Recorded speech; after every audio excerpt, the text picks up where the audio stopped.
Quando Mike e eu estávamos com uns 16 anos, começamos a ter problemas na escola. Não éramos maus garotos, apenas começamos a nos distanciar da maioria.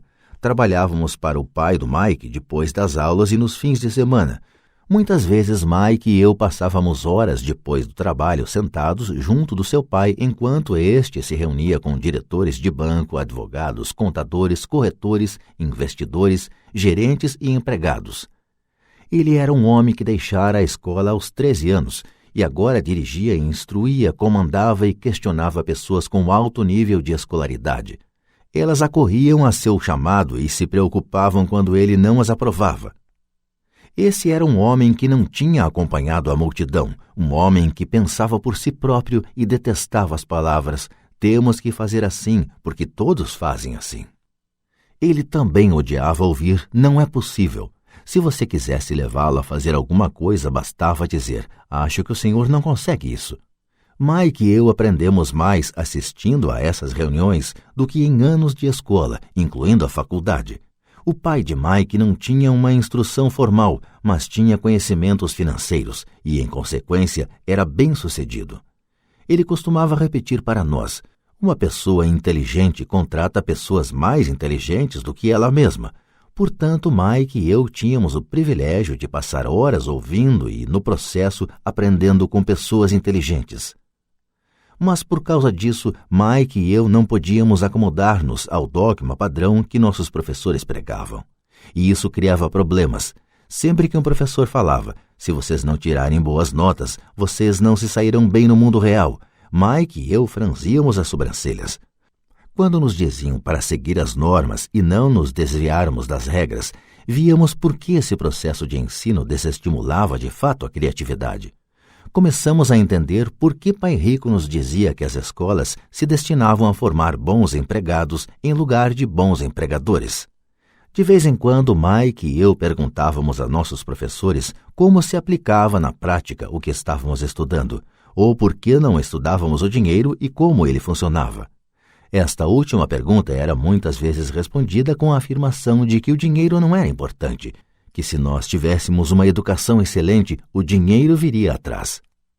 Quanto mais sabíamos sobre o poder do dinheiro, mais nos distanciávamos de nossos mestres e colegas. Meu pai instruído nunca me pressionava em relação às notas. Muitas vezes me perguntei por quê. Ele, porém, começou a discutir sobre dinheiro. Com 16 anos, já tinha provavelmente uma base de conhecimentos sobre dinheiro melhor do que minha mãe e meu pai. Eu sabia escriturar livros contábeis, ouvia especialistas em tributação, advogados especializados em questões empresariais, gerentes de banco, corretores imobiliários e investidores. Meu pai falava com professores. Certo dia, meu pai falou que nossa casa era seu maior investimento. Uma discussão um tanto desagradável teve início quando eu lhe mostrei por que não achava que uma casa fosse um bom investimento. Havia uma diferença na percepção de meu pai rico e de meu pai pobre no que se referia a casas. Um pensava que sua casa era um ativo, o outro que era um passivo. Atualmente ainda ouço contestações à ideia de que uma casa não é um ativo. E sei que, para a maioria das pessoas, ela é não só o seu maior investimento, como também seu sonho. E sermos donos de nossa moradia é melhor do que nada. Eu ofereço simplesmente uma maneira alternativa de encarar esse dogma popular. Se minha mulher e eu fôssemos comprar uma casa maior, mais vistosa, nós a encararíamos não como um ativo, mas como um passivo, já que iria tirar dinheiro de nossos bolsos. Aqui vai o argumento que desenvolvo. Na verdade, não espero que a maioria das pessoas concorde com ele, uma vez que um lar agradável é um fator emocional. E no que se refere a dinheiro, grandes emoções tendem a reduzir a inteligência financeira. 1. Em relação a casas, destaco que, em geral, as pessoas passam a vida pagando por uma moradia que nunca será delas. Em outras palavras, compra-se uma casa nova a cada tantos anos, incorrendo cada vez em um novo empréstimo de 30 anos sobre a casa anterior. 2. Apesar de poderem deduzir os juros da hipoteca para fins de imposto de renda, as pessoas pagam todas as demais despesas com o dinheiro que sobra depois de pago o imposto, mesmo depois que liquidam a hipoteca. 3. Imposto sobre a propriedade. Os pais de minha mulher ficaram chocados quando os impostos sobre a propriedade relativos à sua residência aumentaram para $1.000 mensais. Isso ocorreu após sua aposentadoria, de modo que o aumento pressionou seu orçamento e eles se viram obrigados a mudar de casa. 4. O valor dos imóveis nem sempre aumenta. Em 1997, enquanto escrevo este livro, eu tenho amigos que devem $1 milhão por imóveis que só conseguiriam vender por $700 mil. 5. As maiores perdas são as das oportunidades que não foram aproveitadas.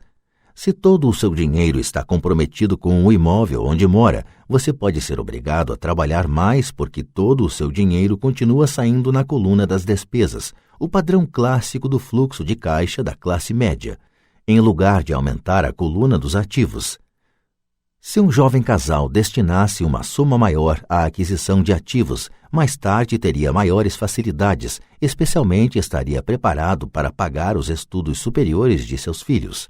Seus ativos teriam aumentado e estariam disponíveis para cobrir despesas. Com excessiva frequência, um imóvel residencial só serve como meio de incorrer em empréstimos hipotecários para pagar despesas crescentes. Em suma, o resultado final de optar por possuir um imóvel residencial caro demais, em lugar de começar a formar um portfólio de ativos mais cedo, prejudica o indivíduo de 3 formas. 1. Perda de tempo, porque outros ativos poderiam ter registrado aumento em seu valor. 2. Perda de capital adicional, que poderia ter sido investido em vez de se ter pagado as altas despesas de manutenção relacionadas diretamente ao imóvel residencial. 3. Perdas na instrução. Com muita frequência, os casais consideram seu imóvel residencial, as poupanças e o plano de aposentadoria como o total de sua coluna de ativos. Como não têm dinheiro para investir, eles simplesmente não investem. Isso lhes custa a experiência do investimento.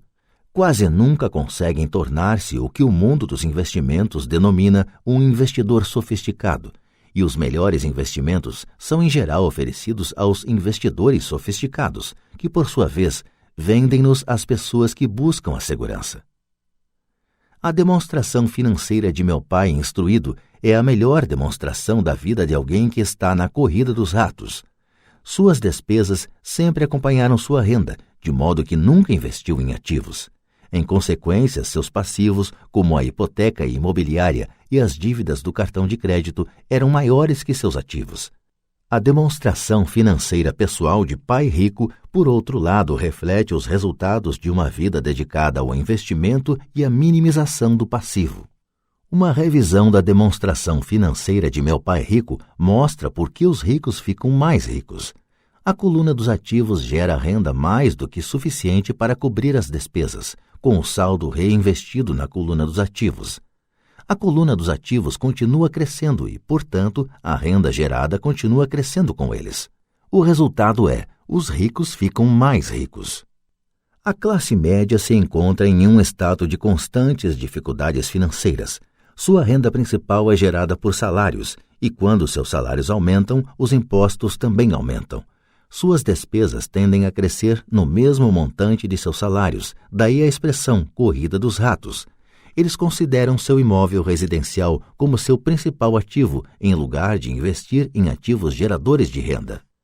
O padrão de se considerar o imóvel residencial como investimento e a filosofia de que um aumento de salário significa que você pode comprar uma casa maior ou gastar mais é a base do atual endividamento da sociedade.